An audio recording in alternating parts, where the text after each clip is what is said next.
හරි ඊළඟට ඔයගලන්ගේ Excel ප්‍රශ්නේ බලන්න ඒකෙත් 2022 23 පේපරේ මම 23 24 පේපරේ ප්‍රශ්න දෙක තමයි ඔයගලන්ට දාලා තිබ්බේ.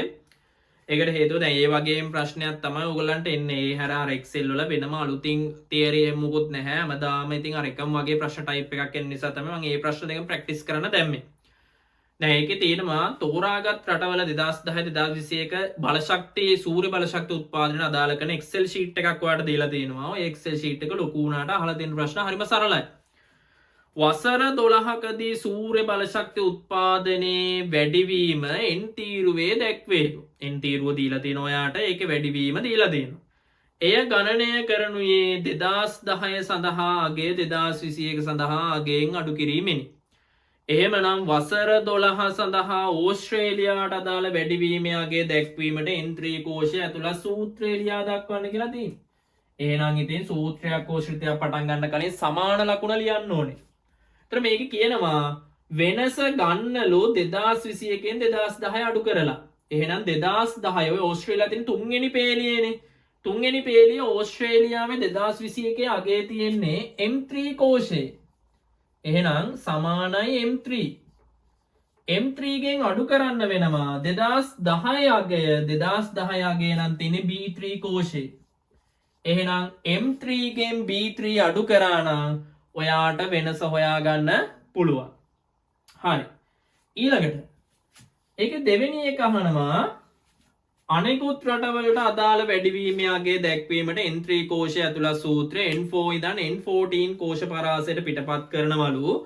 ලංකාවට අදාළ කරන වෙනස හොයන්න n12 කෝෂයේ ලිවිය යුතු සූත්‍රය අහන්නේ. අපි n12 හොයන්න කලින් දැන් හිතන්න දෙවෙනිට දැන් ඕස්ට්‍රේලියාවෙන් පස්සේ බංගලාදේශයෙන් තියෙන්නේ. බංගලාදේශ වෙනස හොයන්න කිව්වා නම් ඔයාට m4 ගෙන් b4 අඩු කරා නම් වෙනස හොයාගන්න පුළුවන්. දැන් ඊළඟට චීන වෙනස හොයාගන්න කිව්වා නම් m5 ගෙන් b5 අඩු කරා නම් හොයාගන්න පුළුවන්. එහෙනම් මෙහෙම ආවම දැන් ලංකාව තියෙන 12 වෙනි පේලිය. එහෙනම් ලංකාවේ වෙනස හොයාගන්න නම් එහෙනම් අපිට සූත්‍රය ලියා ගන්න පුළුවන් සමානයි m12න් අඩු කරනම් හරි b12. එතකොට තමයි අපිට ලංකාවට අදාළ කරන වෙනස හොයාගන්න පුළුවන් වෙන්නේ. බලන්න හරිම ලේසි ප්‍රශ්න දෙකක්. තුන්වෙනි ප්‍රශ්නේ. තුන්වෙනි එකේ තියෙන 2020ට සාපේක්ෂව 2021 සූර්ය බලශක්ති උත්පාදනයේ වැඩිවීම O තීරුවේ භාවිතා කරනවලු. O තීරුව ආට දීලා තියෙනවා 2020 සාපේක්ෂව 2021 සූර්ය බලශක්ති උත්පාදනයේ වැඩිවීම. හරි. අඩුම වැඩිවීමේ අගය O15 කෝෂයේ සෙවීමට ලිවිය යුතු සූත්‍රය යට දීලා තිනවා ශ්‍රිතයක් විදියට ලියන්න කියලා. ඒතර අඩුම අගය හොයන්න ඕගොල්ලෝ සිලබස් එකේ තියෙන එක ශ්‍රිතයයි. ඒ තමයි මින් ශ්‍රිතය. එහෙනම් සමානයි මින් min ශ්‍රිතය. එහෙනම් O තීරුවේ දත්ත පටන් ගන්න O3 කෝෂේ. ඉවර වෙන්නේ අර වියට්නාමෙන් තියෙන O14. එහෙනම් O3 O14 කියලා දැම්මනම් ඔයාට අන්න අඩුම අගය හොයාගන්න පුළුවන්. වැඩිම වැඩිවීමේ අගය O16 කෝෂේ. වැඩිම අගය. එහෙනම් වැඩිම අගය හොයන්න නම් මැක්ස් ශ්‍රිතය පාවිච්චි කරන්න වෙනවා. මැක්ස් ශ්‍රිතය දාලා O තීරුවේ වැඩිම අගය. O තීරුවේ දත්ත පටන් ගන්න O3 ගේ. ඉවර වෙන්නේ O14 ගේ. එහෙනම් ඔන්න අපිට උත්තර දෙක ආවා. ඊළඟට හතරවෙනි ප්‍රශ්නේ. බලන්න අපිට හරිම ලේසි උත්තර ටිකක් තියෙන මේ Excel sheet එක ලොකු උනාට.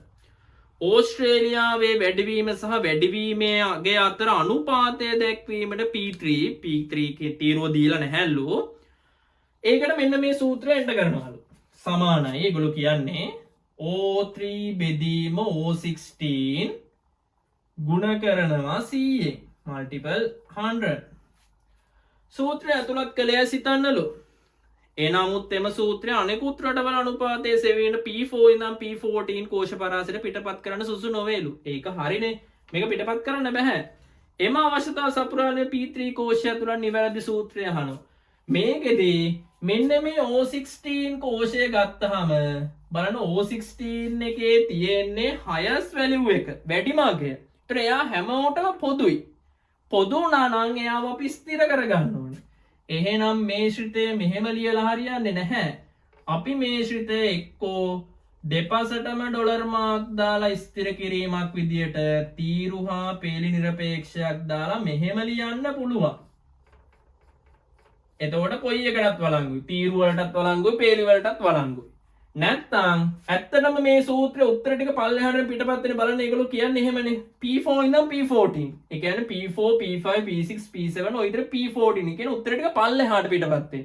ඒතර පල්ලෙහාට අපි වේලි අංක තමයි ගන්න Excel sheet එක. එහෙනම් ඉලක්කමට ඉස්සර ඩොලර් මාක් එක දැම්මනම් ඒත් නිවැරදි පිළිතුරු විදිහට ගන්න පුළුවන්. O3 බෙදීම O ඩොලර් මාක් 16 ගුණ කිරීම 100. එහෙම ලිව්වත් ඒත් හරි. අවසානයේ තියෙනවා මෙම රටවල 2010-2021 කාල සීමාවේ සූර්ය බල ශක්ති උත්පාදනයේ වෙනස් වීම දැක්වීමට රේඛා සහ වට ප්‍රස්ථාර අතරින් කුමක් යෝග්‍ය වේද කියලා. ඒතර සංසන්දනාත්මක අගයක් දක්වන්න. වට ප්‍රස්ථාර ගන්න බෑනේ. සංසන්දනාත්මකය කියන වට ප්‍රස්ථාර ගන්න බෑ. එහෙනම් අපිට අනිවාර්යෙන් ගන්න වෙන රේඛා ප්‍රස්ථාර. ඔබගේ පිළිතුර සාධාරණීකරණය කරන්නලු සංසන්දනාත්මක අගයන් සඳහා වට ප්‍රස්ථාර භාවිතා කළ නොහැක කියලා ලිව්වනම් වැඩේ ඉවරයි. හරිද? ඔන්න බලන්න. එතකොට රූල් කිහිපයක් තුරට අග්ගාල වල ලකුණු 10ක්. මේවා හරිම ලේසි ප්‍රශ්න.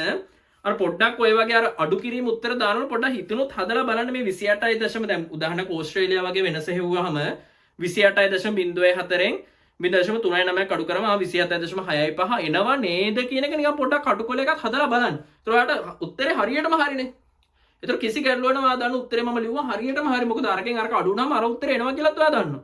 ඔයා Excel sheet එකේ අනිවාර්යයෙන් සම්පූර්ණ fill කරපු එකක් නෙන්නේ. ඒක නිසා අර කටු වැඩ කොල එක පොඩ්ඩක් හදලා බලන්න මේ උත්තරේ එනවද කියලා. ඒතර ඔයා ලියලා එන උත්තරේ හරියටම හරි. හරි අපි ඊළඟ ප්‍රශ්නට යමු. ඊළඟ ප්‍රශ්නේ ඉන්නේ ගිය අවුරුද්දේ Excel sheet එකේ ආව ප්‍රශ්නේ.